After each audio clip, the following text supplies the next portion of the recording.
Deployed to a military base in Oahu, I believed the only enemy would be the rigor of training.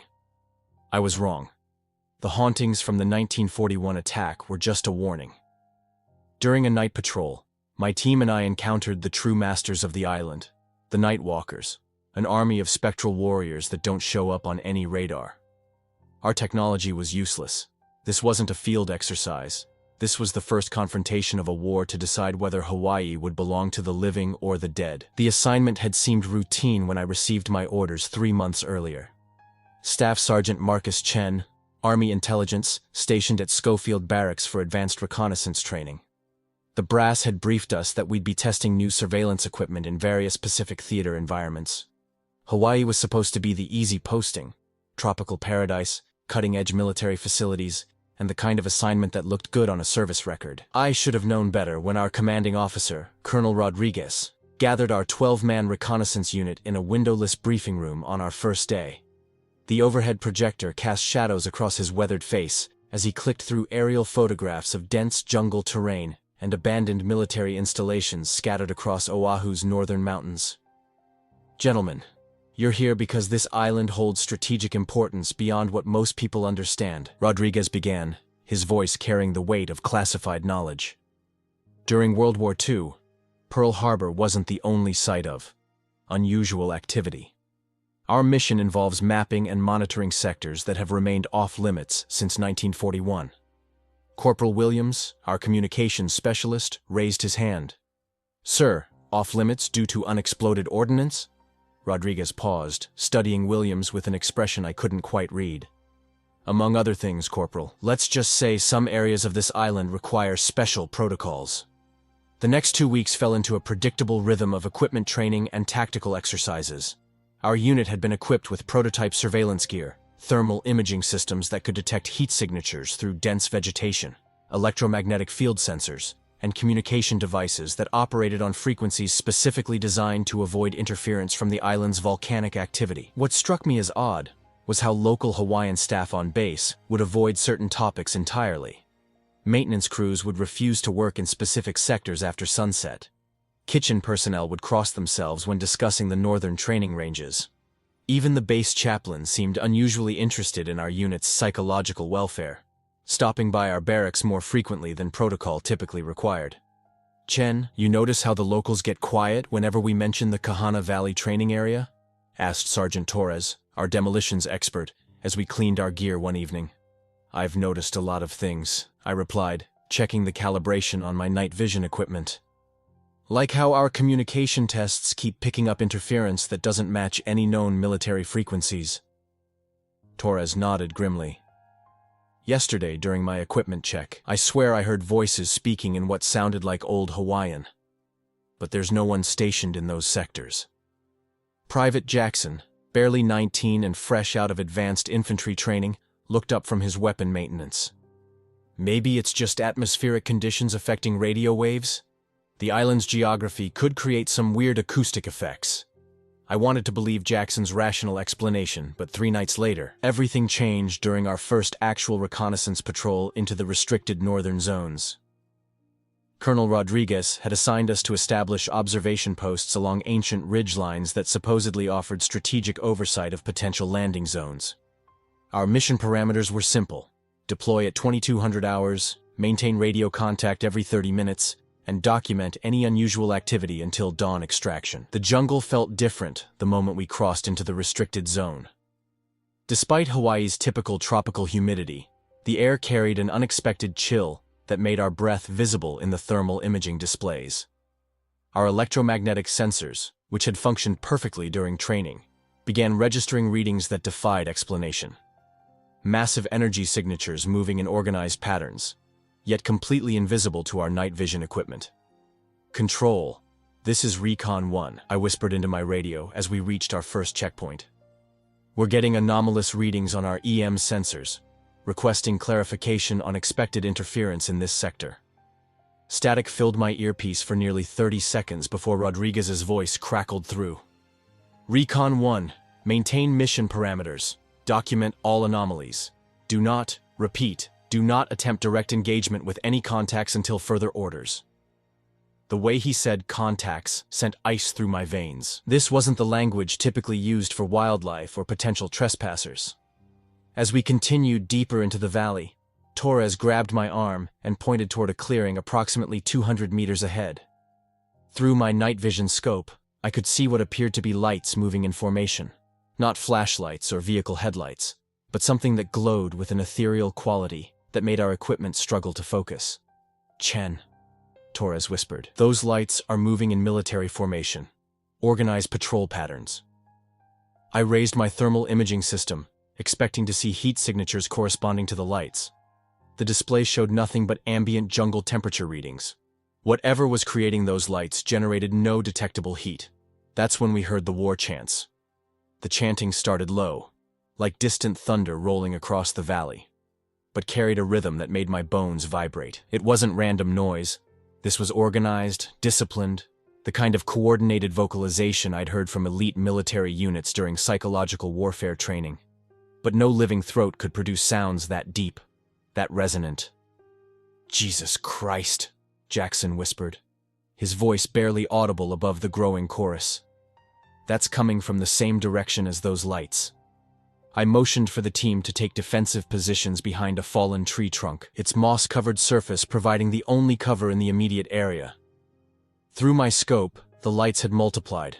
What began as perhaps 6 or 7 glowing points had become dozens, arranged in what any infantry officer would recognize as a classic flanking formation. "Control, this is Recon 1, I transmitted, keeping my voice steady despite the adrenaline coursing through my system. "We have multiple unknown contacts moving in organized patterns, requesting immediate backup and clarification of rules of engagement."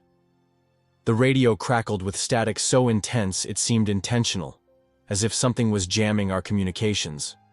When Rodriguez's voice finally broke through, it sounded strained. "Recon 1, negative on backup. You are to observe and report only. Do not engage. I repeat, do not engage under any circumstances." Corporal Williams was frantically adjusting his communication equipment, trying to boost our signal strength. "Sergeant Chen, I'm reading massive electromagnetic interference across all frequencies. It's like something is actively broadcasting on every channel we use." The chanting grew louder, and I began to distinguish individual voices within the chorus. Dozens of them, calling out in what sounded like ancient Hawaiian, mixed with something else I couldn't identify. The tactical part of my brain registered that the sounds were getting closer, moving with the same methodical precision as the lights. "Movement. 2 o'clock, Torres hissed, pointing toward a cluster of kukui trees about 50 meters away. Through my night vision, I saw them for the first time. They moved like soldiers, but their forms defied every sensor we carried. Tall figures, easily 7 feet in height, wearing what appeared to be traditional Hawaiian warrior garments, feathered cloaks, wooden helmets, and carrying weapons that looked like traditional spears and clubs, but their bodies seemed to shimmer, as if they existed somewhere between solid matter and pure energy. "Are you seeing this?" Jackson's voice cracked with barely controlled panic. "They're translucent. I can see the trees behind them." I adjusted my thermal imaging system, cycling through different spectrum settings. Nothing. These figures registered on visual observation, but appeared completely absent from any electronic detection method. It was as if they existed in a reality parallel to our own, visible but not quite present in our physical dimension. The formation advanced with military precision. I counted at least 30 figures arranged in 3 distinct groups. A main assault force moving directly toward our position, with flanking elements positioning themselves to cut off potential escape routes. Whoever or whatever they were, they understood modern tactical doctrine. "Sergeant," Williams whispered urgently, "I'm picking up radio chatter on frequencies that shouldn't exist. It's in English, but the voices, they sound like they're coming from underwater." I took Williams's headset and listened. Through the static, I could make out fragmented communications. "Second wave advancing on grid 7-7. Maintain formation integrity. These invaders must not reach the sacred ground." The hair on my neck stood up. Invaders. That's what they called us. Private Martinez, our medic, had been silent since we'd taken position, but now he grabbed my sleeve with trembling hands. "Sergeant, I need to tell you something. My grandmother. She's native Hawaiian. She told me stories about this valley when I was a kid. Not now, Martinez, I replied, keeping my eyes fixed on the advancing formation. No, sir. You need to hear this. She said this place was where the ancient warriors made their last stand against the white settlers. Hundreds of them died defending sacred burial grounds. She always said they never left, that they're still fighting the same war. The implications of Martinez's words hit me like a physical blow. If these were the spirits of Hawaiian warriors killed defending their homeland, then our presence here represented exactly what they'd died fighting against. Foreign military forces occupying their sacred territory. The lead figure in the advancing formation suddenly stopped and raised what appeared to be a traditional Hawaiian war club. The entire group halted in perfect unison, displaying the kind of disciplined coordination that takes years to develop. Then, impossibly, the figure pointed directly at our concealed position. They know exactly where we are, Torres observed grimly. Our camouflage and concealment training is worthless against them. The lead warrior began walking toward us with deliberate steps, and I could finally see his face clearly through my scope. It was the face of a man who had died in battle, scarred, weathered, with eyes that burned with an inner light that had nothing to do with life. His mouth moved, and words reached us across the distance without any regard for the physics of sound transmission. You do not belong on these sacred grounds, soldiers of the foreign government. Your weapons of metal and fire hold no power here. Leave now, or join the countless others who thought they could claim what was never theirs to take. Jackson raised his M4 rifle, his training overriding his terror. Sergeant, should we— No! I grabbed his weapon barrel, forcing it down. Rodriguez specifically ordered no engagement, and look at them. Bullets aren't going to stop something that doesn't register on thermal imaging. But our restraint wasn't interpreted as respect. The lead warrior's expression shifted to something between disappointment and rage. He raised his club high above his head and let out a war cry that seemed to come from the earth itself. Every other figure in the formation responded in kind, creating a sound that made our equipment malfunction and sent wildlife fleeing in all directions. They're surrounding us, Williams reported, his voice tight with controlled fear. 3 groups, approximately 10 to 15 individuals each. They're using classic encirclement tactics. Through my scope, I watched as the warriors began moving again, but this time their approach was different. Instead of the measured advance of a disciplined military unit, they began to phase in and out of visibility, appearing and disappearing like images on a faulty television screen. What the hell? Torres muttered. They're using some kind of stealth technology? That's not technology, Martinez whispered. My grandmother called it walking between worlds. They exist in the spirit realm but can manifest in ours when they choose to. The temperature around our position dropped dramatically. Our breath became visible, and frost began forming on our equipment despite the tropical climate. Every electronic device we carried started malfunctioning simultaneously. Night vision flickered, radios produced only static, and our GPS systems showed our position as coordinates that didn't exist on any map. Control, this is Recon 1. I transmitted desperately into my malfunctioning radio. We are completely surrounded by unknown hostiles. All equipment is failing, requesting immediate extraction. The only response was laughter. Not from our radio, but from the warriors surrounding us. They had heard our transmission and found our technological dependence amusing. The lead warrior was now close enough that I could see the traditional tattoos covering his arms and face, designs that seemed to move and shift in the strange light emanating from his form. When he spoke again, his voice came from everywhere and nowhere. Your machines cannot help you here, foreign soldiers. This valley has seen the blood of my people spilled by invaders for over a century. We have been waiting for the chance to settle that debt. The lead warrior raised his hand, and every spectral figure in the formation stopped moving simultaneously. In the sudden silence, I could hear my own heartbeat thundering in my ears, and the shallow breathing of my terrified squad. The frost on our equipment continued spreading, and the electromagnetic interference had become so intense that our radios were now producing sounds that resembled screaming. You carry the weapons of those who bombed our sacred harbor, the warrior continued, his voice resonating through the valley with supernatural clarity. You wear the uniforms of the same military that built concrete fortresses over our ancestors' burial grounds. Tell me, foreign soldier, why should your fate be different from theirs? That's when I saw them. Scattered throughout the jungle behind the spectral warriors were dozens of other figures, but these weren't glowing. Through my malfunctioning night vision, I glimpsed what appeared to be modern military uniforms, but torn and weathered, as if they'd been in the jungle for decades. Some wore Vietnam-era gear, others had equipment I recognized from Desert Storm, and a few bore the digital camouflage patterns of more recent deployments. "Oh God," Jackson whispered, following my gaze. "Are those previous reconnaissance teams?" I finished, the terrible realization hitting me like ice water. "That's what happened to the other units they sent here." Martinez was frantically digging through his pack, searching for something. "My grandmother gave me this," he said, pulling out a small carved pendant made from what looked like black volcanic rock. "She said it would protect me if I ever encountered the Nightwalkers. But she also said—" He paused, his face pale with fear. "Said what?" Torres demanded. "She said they only take military personnel. Something about balancing the scales for all the warriors who died defending the island from foreign occupation. But there's a way to appease them, a challenge that honors the old ways." The lead warrior had been listening to our conversation, and now he smiled, an expression that held no warmth, only the cold satisfaction of a predator that had cornered its prey. "The young one speaks truth.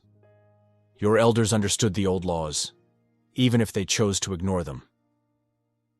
He took another step closer, and I could see that his war club was decorated with symbols that seemed to move and shift in the spectral light. Each symbol represented a different military unit, insignia I recognized from various branches of service, collected like trophies over decades of encounters. "Every foreign military force that has violated this sacred ground has paid the price," the warrior continued. "Your Marines who built training facilities over our burial caves, your Navy personnel who dumped their fuel into waters where our children once played, your Army engineers who blasted roads through sites where our chiefs held council for 1,000 generations." Williams was still working desperately with the communications equipment, but I could see from his expression that our situation was hopeless. "Sergeant, I'm getting fragments of what sounds like distress calls from previous units. Transmissions going back years, maybe decades. They're all saying the same thing. The equipment doesn't work. They're everywhere. Traditional weapons only." The implications crashed over me like a tidal wave. This wasn't an isolated incident. The military had been sending teams into this valley for years, probably decades, and none of them had returned with the full truth. That's why our briefing had been so vague, why Rodriguez had seemed so nervous, why the local Hawaiian staff avoided these areas entirely. "How many?" I called out to the lead warrior, surprising myself with the steadiness of my voice. "How many soldiers have you taken?" "Enough to balance the scales for the massacre at Kaupo," he replied. "Enough to honor the warriors who fell defending Diamond Head, but not yet enough to pay for the desecration of Iolani Palace or the theft of our sovereign nation." The spectral warriors began moving again, tightening their circle around our position. I realized with crystal clarity that our modern military training, our advanced weapons, our sophisticated communication systems, none of it mattered here. We were facing an enemy that existed outside the physical laws our technology depended on. "Martinez," I said quietly, "what exactly did your grandmother tell you about appeasing them?" Martinez swallowed hard before answering. "She said that if foreign warriors showed proper respect for the old ways, if they acknowledged the injustices committed against our people, sometimes the Nightwalkers would accept a challenge instead of simply taking their revenge." "What kind of challenge?" "Single combat. One warrior against one. Traditional weapons only. If the foreign soldier fought with honor, even in defeat, sometimes his companions would be allowed to leave." Torres spat into the dirt. "So our choices are die fighting as a unit, or watch Chen get butchered in single combat while the rest of us run away? Hell of a military doctrine." But I was already considering the implications. If Martinez was right, if there was even a chance that this could end without my entire squad disappearing into the jungle like the dozens of soldiers before us, then I had to try. As unit leader, their lives were my responsibility. The lead warrior had been watching our discussion with evident amusement. The young Hawaiian speaks the ancient laws correctly. But know this, foreign soldier. The challenge is not merely about combat skill. It is about understanding. Your people have taken our land, built your military bases on our sacred sites, and treated our culture as a curiosity for tourists. The challenge requires more than fighting. It requires acknowledging the truth of what your government has done to our people. I looked at my squad, 5 young soldiers who had followed my orders into this nightmare, trusting that my training and experience would keep them alive. Jackson couldn't be more than 20. Williams had a newborn daughter back in California. Torres was 3 months away from retirement. They were here because I had led them here. And if I accept this challenge and lose, I asked, then you join the honored dead who now guard these valleys, the warrior replied. And your companions leave to carry the message that this land remembers every injustice, every act of disrespect, every attempt to erase our history. And if I somehow win? The warrior's laugh echoed through the valley like thunder. Foreign soldier, I have been fighting for the freedom of these islands for over 2 centuries. I have faced Spanish conquistadors, American Marines, and Japanese invasion forces. I am empowered by the rage of every Hawaiian who died defending their homeland from foreign occupation. Victory is not a consideration. Only the manner of your defeat matters. I felt the weight of decisions settling on my shoulders like a physical burden. Behind the lead warrior, I could see the ghostly forms of soldiers from previous encounters, men who had probably faced the same impossible choice and chosen differently. Their empty stares seemed to plead with me to find another way. But there was no other way. Our weapons were useless, our technology had failed, and we were trapped in enemy territory with no hope of rescue. The only question was whether we would all disappear into the jungle like so many before us, or whether some of us would live to warn others about what really guarded the sacred valleys of Oahu. I stood up slowly, placing my M4 rifle on the ground and raising my hands in what I hoped would be interpreted as a gesture of respect rather than surrender. I accept your challenge, I announced, my voice carrying across the supernatural silence of the valley. But I want guarantees. If I fight with honor, my men go free. No pursuit, no retribution. They leave this valley and never return. The lead warrior studied me for a long moment, and I could feel the weight of ancient judgments being passed. Finally, he nodded slowly. You show wisdom, foreign soldier. Yes. If you face me with honor, acknowledging the crimes of your people and accepting the justice of this challenge, your companions will be permitted to leave unharmed. Torres grabbed my arm. Chen, this is insane. We can call for air support, heavy weapons, maybe even... With what? I cut him off. Our radios don't work, our GPS is dead, and even if we could call for help, what would we tell them? That we're being held hostage by the ghosts of Hawaiian warriors? They'd assume we were suffering from stress-induced psychosis. I looked each member of my squad in the eye, trying to memorize their faces. This is a direct order. When this is over, you get back to base, and you tell Rodriguez exactly what happened here. No sugarcoating, no editing for credibility. The full truth. The lead warrior was already moving toward a clear area in the center of the valley, and I could see other spectral figures arranging themselves in a circle that would serve as our combat arena. In the distance, traditional drums had begun to beat, a rhythm that seemed to pulse in sync with my own heart. The spectral warriors formed a perfect circle around the clearing, their ethereal forms creating walls of supernatural light that made escape impossible. Traditional Hawaiian drums thundered from every direction, beaten by hands that cast no shadows, creating a rhythm that seemed to synchronize with the electromagnetic pulses still wreaking havoc on our equipment. The lead warrior stepped into the center of the arena and began removing weapons from his ghostly form, a traditional war club carved from koa wood and inlaid with shark teeth, a shorter stabbing spear with a volcanic glass point, and a curved dagger that gleamed with inner fire. Each weapon materialized fully in the physical realm as he set it aside, becoming solid and deadly. Choose your weapons, foreign soldier, he commanded. The old laws require that combat be conducted with implements that existed when my people first defended these islands. I approached the collection of traditional Hawaiian weapons with the careful respect I'd learned during cultural sensitivity training, though nothing in those classes had prepared me for this situation. The war club felt impossibly heavy in my hands, as if it contained the weight of centuries. The moment my fingers closed around the handle, images flashed through my mind. Hawaiian warriors falling under Spanish musket fire. Villages burned by American cavalry. Children separated from families during the kingdom's overthrow. "You feel it," the warrior observed with something approaching approval. "The memory of injustice runs deep in these weapons.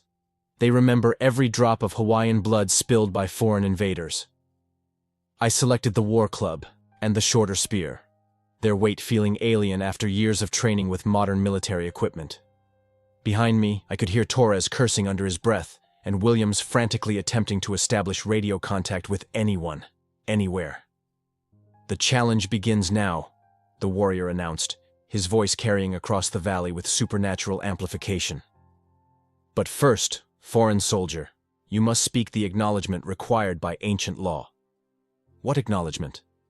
"You must confess the crimes of your people against mine. You must admit that your military has built its power on stolen land, that your government overthrew our sovereign kingdom through force and lies, that your presence here continues a legacy of occupation and desecration." The political implications of what he was demanding hit me immediately.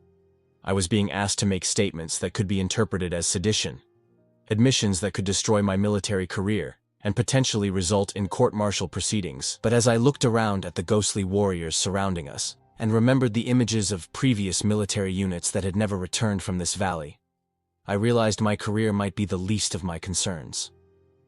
"I acknowledge," I began slowly, choosing my words carefully, "that the United States military has operated on Hawaiian land that was taken from the native people without their consent. I acknowledge that the overthrow of the Hawaiian kingdom was accomplished through force and political manipulation. I acknowledge that our presence here represents a continuation of foreign occupation." The lead warrior nodded approvingly, but his expression remained grim. "And do you personally accept responsibility for perpetuating these injustices through your service in the occupying military?" This was the moment I realized the true nature of the challenge. It wasn't just about physical combat. It was about forcing me to confront the moral contradictions of my military service. Every soldier in the U.S. Army swears an oath to defend the Constitution, but how many of us had ever seriously considered the fact that Hawaii became American territory through what amounted to an illegal coup? "I accept that my service has contributed to the ongoing occupation of Hawaiian land," I said, the words feeling like lead in my mouth. "I accept that I am personally responsible for the disrespect we have shown to your sacred sites and cultural traditions." The moment I finished speaking, the warrior let out a battle cry that shook the ground beneath our feet. Every spectral figure in the circle responded in kind, creating a wall of sound that made my squad instinctively raise their hands to cover their ears. The warrior charged at me with inhuman speed, his war club raised high above his head. I barely had time to bring my own weapon up in a defensive position before his strike came down like a lightning bolt. The impact sent vibrations up my arms that felt like electric shocks, and I realized immediately that I was facing an opponent whose strength exceeded anything possible in the physical world. I rolled to my left, trying to create distance, but the warrior anticipated my movement and swept his spear in a horizontal arc that would have opened my throat if I hadn't thrown myself flat against the ground. As I scrambled back to my feet, I could hear Torres shouting tactical advice, but his words seemed to come from a great distance. The warrior pressed his attack relentlessly, moving with the fluid grace of someone who had perfected combat techniques over centuries of existence. His strikes came from impossible angles, and he seemed to anticipate every defensive move I attempted. Within minutes, I had several shallow cuts on my arms and legs, while he remained completely untouched. "You fight like a machine, foreign soldier," he taunted between attacks. "All technique, no spirit. Your people reduced warfare to technology and tactics, but you forgot that true combat is about the soul's connection to the land you defend." He was right, and I knew it. My military training had focused on firearm accuracy, small unit tactics, and modern battlefield coordination. Hand-to-hand combat with traditional weapons had been relegated to brief demonstrations during cultural exchange programs. I was fighting with borrowed techniques against a master who had been perfecting his art for literal centuries. But as the warrior launched another devastating combination attack, something changed in my approach. Instead of trying to match his supernatural speed and strength, I began fighting defensively, using his momentum against him. When he committed to a powerful overhead strike, I sidestepped and used my spear to deflect his weapon while striking at his exposed flank. For the first time in the combat, I managed to land a hit. My spear point scraped across his ghostly form, and where it touched, his spectral body flared with brilliant light. The warrior stepped back, looking at me with what might have been surprise. "You begin to understand," he said approvingly. "Combat is not about overpowering your opponent. It is about finding harmony between your spirit and your purpose."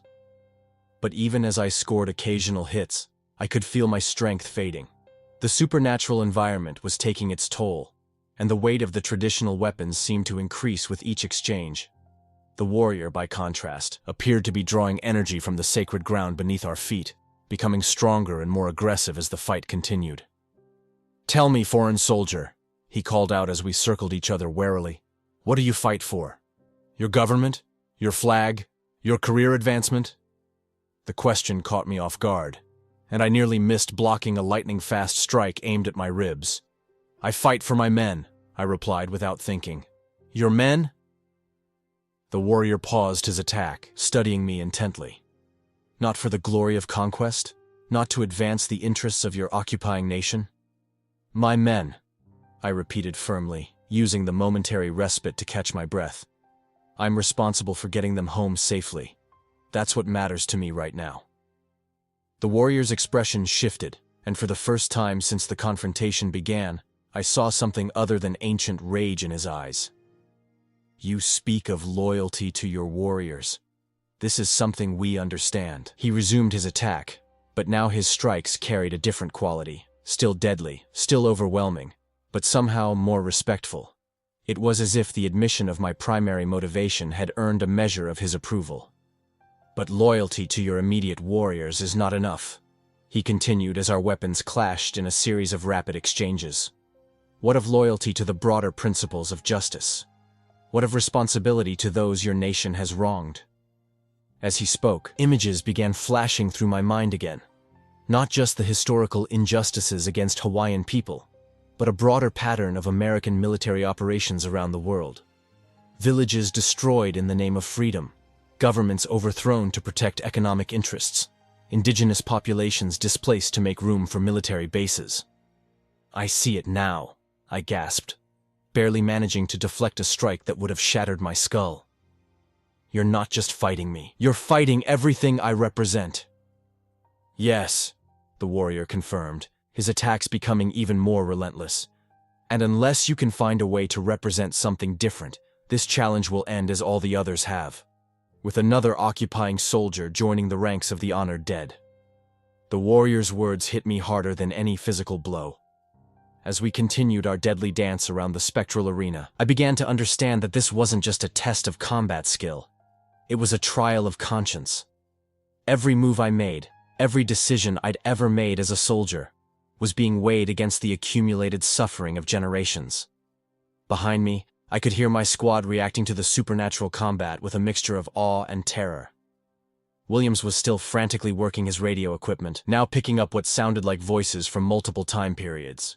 Distress calls from units that had disappeared years or even decades ago, all overlapping in an electronic chorus of the lost.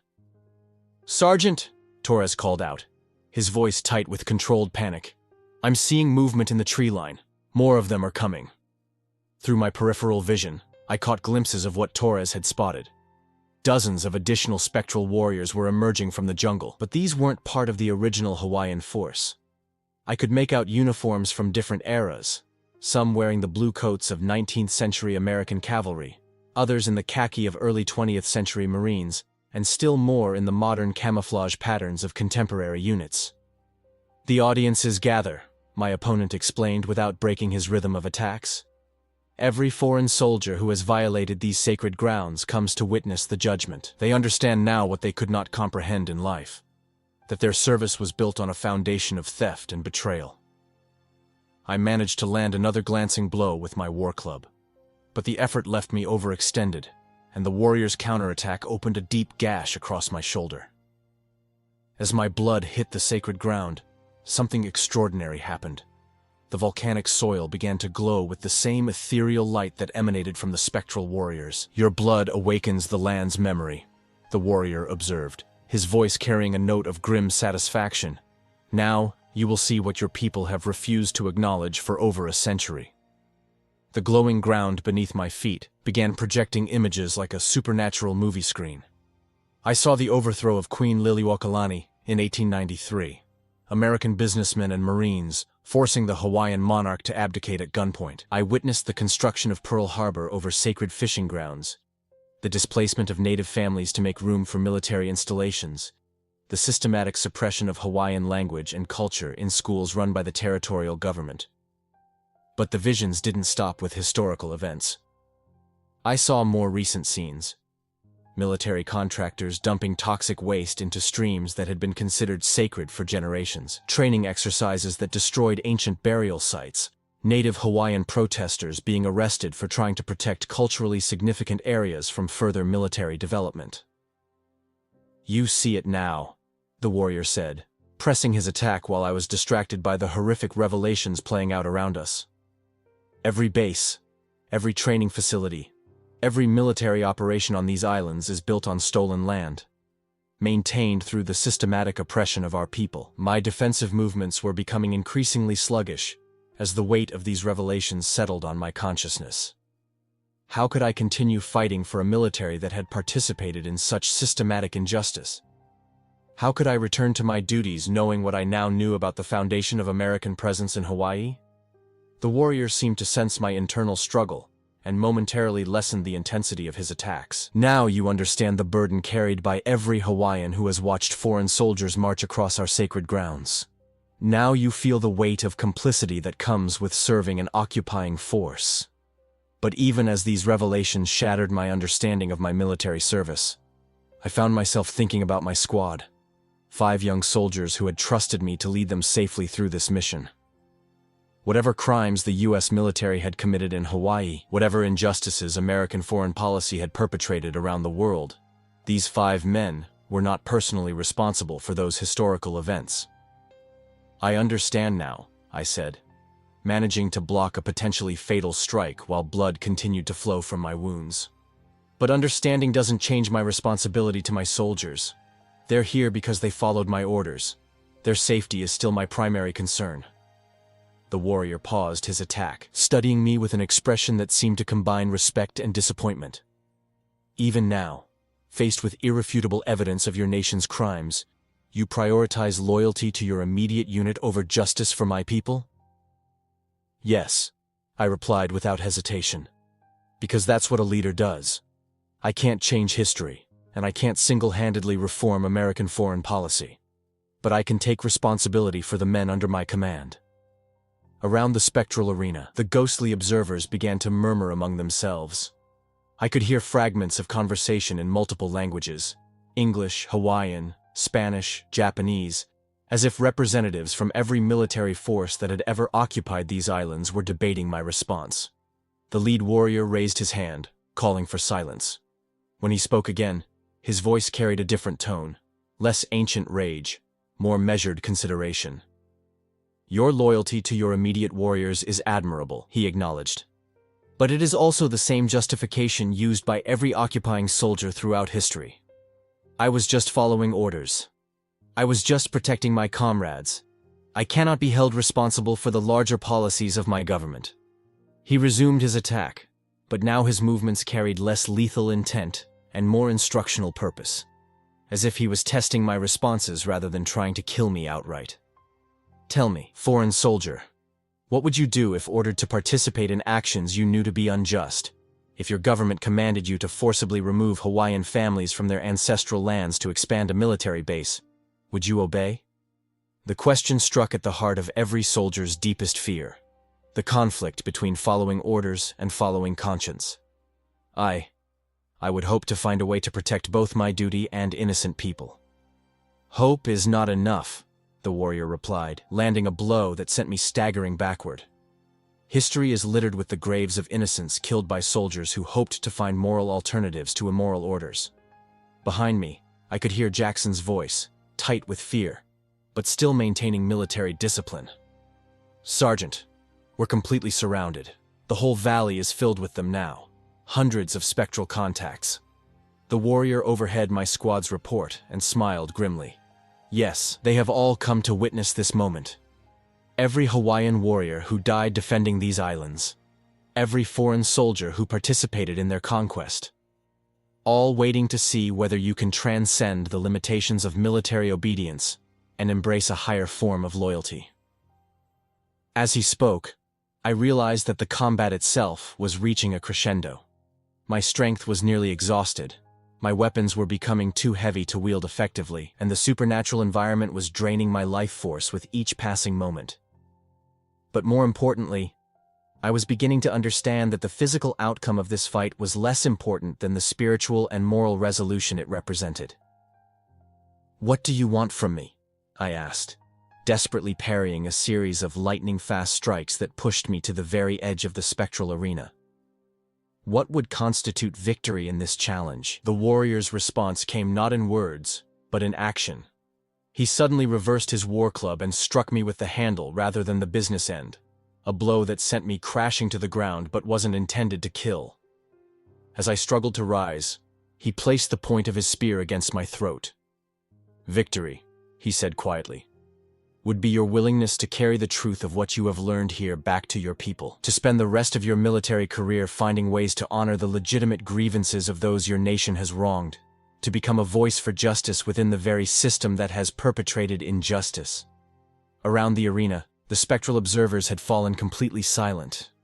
I could feel the weight of their collective attention, centuries of accumulated grievance and hope focused on this single moment of decision. "But know this," the warrior continued, his spear point drawing a thin line of blood from my throat.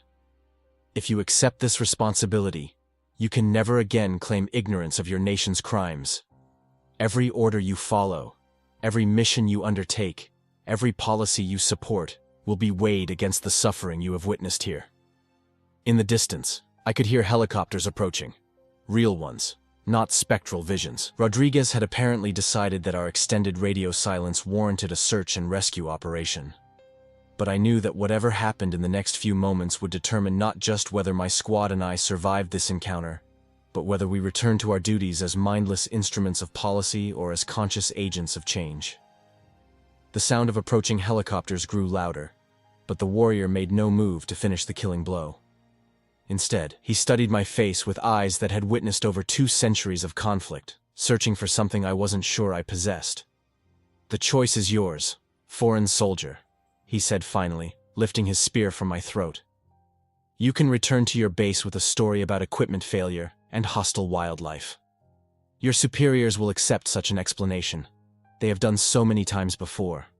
Or you can carry the burden of truth." I struggled to my feet, every muscle in my body screaming from the supernatural combat. Around the arena, the spectral observers remained motionless, waiting for my decision. In the distance, I could see searchlights from the incoming helicopters beginning to sweep across the valley. "If I choose truth," I asked, blood still flowing from my wounds, "what guarantee do I have that it will make any difference?" One staff sergeant speaking out against military policies. I'd be dismissed as mentally unstable and quietly reassigned to a desk job. The warrior smiled for the first time since our confrontation began. "Truth spoken with courage has power beyond what you imagine. But yes, the path will be difficult. You will face ridicule from your peers, resistance from your superiors, and the constant temptation to return to the comfortable ignorance that allows soldiers to follow orders without question." He gestured toward the ghostly forms of previous military units scattered throughout the jungle. These men chose the easier path. They reported equipment malfunctions, hostile wildlife encounters, or simply claimed no unusual activity occurred. They completed their tours of duty, received their commendations, and went home to their families with their consciences intact. But they never truly left these valleys, I observed, beginning to understand the true nature of their continued presence. Exactly. The knowledge of what they had witnessed here, the understanding of their complicity in historical injustices, followed them for the rest of their lives. Many suffered what your military calls post-traumatic stress disorder, but it was not combat trauma. It was the soul's response to moral injury that could never be healed, because it was never acknowledged. The helicopters were close enough now that I could see their searchlights illuminating patches of jungle. In a few minutes, they would reach our position and extract us from this nightmare. But I was beginning to realize that the real choice wasn't between survival and death. It was between living with comfortable lies or carrying uncomfortable truths. "Sergeant Chen," Torres called out urgently. "Search and rescue birds are almost on top of us. What's our status report going to be?" I looked at my squad, 5 men who had followed me into this supernatural confrontation and would follow me out of it. They deserved to know what they had witnessed, but they also deserved the choice of how to process that knowledge. "The truth," I said firmly, turning back to face the warrior. "I choose to carry the truth." The moment I spoke those words, something fundamental shifted in the atmosphere around us. The electromagnetic interference that had been wreaking havoc on our equipment suddenly ceased. Williams's radio crackled to life with clear communications from the search helicopters. Our night vision equipment began functioning normally again, showing the valley as it appeared in the physical realm, empty of spectral warriors, just another stretch of Hawaiian jungle. But the warrior remained visible to me, though I could tell from my squad's reactions that I was the only one who could still see him. "Your men will remember this night as the equipment malfunction and temporary disorientation," he explained, his voice now audible only to me. "That is the kindness we extend to those who were not required to make the choice you have made. But you will remember everything." I watched as Torres and Jackson began moving toward our extraction point, their expressions confused but relieved. They showed no sign of remembering the supernatural combat or the spectral warriors that had surrounded us just moments before. "Will I see you again?" I asked the warrior. "When you need guidance in fulfilling your promise, we will be present," he replied. "But the burden of action rests with you. Find ways to honor the legitimate grievances of indigenous peoples. Question orders that perpetuate historical injustices. Use your position within the military system to advocate for policies that acknowledge, rather than deny, the crimes of the past." The first helicopter was landing in a clearing 50 meters away, its rotor wash sending debris swirling through the air. As I turned to join my squad for extraction, the warrior spoke one final time. "Remember, foreign soldier, you are no longer just a staff sergeant following orders. You are now a guardian of truth, responsible for ensuring that the suffering of my people is not forgotten by those who have the power to make amends." The extraction proceeded smoothly. Colonel Rodriguez debriefed us extensively back at base, but accepted our report of equipment failure and electromagnetic interference without excessive skepticism. My squad members showed no lasting effects from the encounter beyond some confusion about lost time during the patrol. But for me, everything had changed. Over the following months, I began researching the history of American involvement in Hawaii, with an intensity that concerned my superiors. I submitted reports recommending consultation with native Hawaiian cultural experts before conducting training exercises in culturally sensitive areas. I volunteered for assignments that involved community outreach to indigenous populations. I found subtle ways to raise questions about the moral implications of military policies that ignored historical injustices. The path wasn't easy. Some of my peers began viewing me as a troublemaker. Several senior officers expressed concerns about my political activities. My fitness reports began including coded warnings about my excessive interest in non-military cultural issues. But I also discovered that I wasn't alone. There were other service members throughout the military who had experienced their own moments of moral awakening, who understood that true patriotism sometimes required questioning rather than blindly following government policies. We formed informal networks, sharing information and supporting each other's efforts to advocate for more ethical military practices. 3 years after that night in the valley, I was promoted to first sergeant and assigned to a new position in the Pentagon's Office of Community Relations. My duties now include reviewing proposed military operations for potential impacts on indigenous communities and cultural sites. It's not perfect. I still operate within a system that prioritizes strategic interests over moral considerations. But I have influence. Last month, I helped draft new regulations requiring archaeological and cultural impact assessments before military construction on any land with indigenous historical significance. The policy won't prevent all future desecrations, but it's a step toward the kind of institutional acknowledgement that the warrior demanded. I still return to Hawaii occasionally for official duties. The valley where we encountered the Nightwalkers has been designated off-limits to all military personnel, officially due to environmental concerns, but the local Hawaiian staff know better. Sometimes, when I drive past the entrance to that restricted area, I can feel their presence. Watching. Waiting. Reminding me that the debt of justice remains largely unpaid. My squad members went on to complete successful military careers. Williams retired as a master sergeant and now works for a defense contractor. Torres completed his 20-year career and became a high school ROTC instructor. Jackson earned his commission and currently serves as a captain in Army intelligence. None of them remember the supernatural aspects of that night, but all of them have become advocates for ethical military conduct in their own ways. As for me, I know that I'll carry the burden of that encounter for the rest of my life. Every military policy I implement, every order I follow or give, every strategic decision I influence will be measured against the suffering I witnessed in those visions. It's a heavy responsibility, but it's also a privilege, the chance to honor the legitimate grievances of indigenous peoples while serving within the very system that wronged them. The Nightwalkers taught me that true military honor isn't about blind obedience to authority. It's about having the courage to confront uncomfortable truths about our nation's history and finding ways to ensure that past injustices don't continue to be perpetuated in the present. Some battles are fought with weapons. Others are fought with conscience. Both require courage, but only one offers the possibility of lasting victory.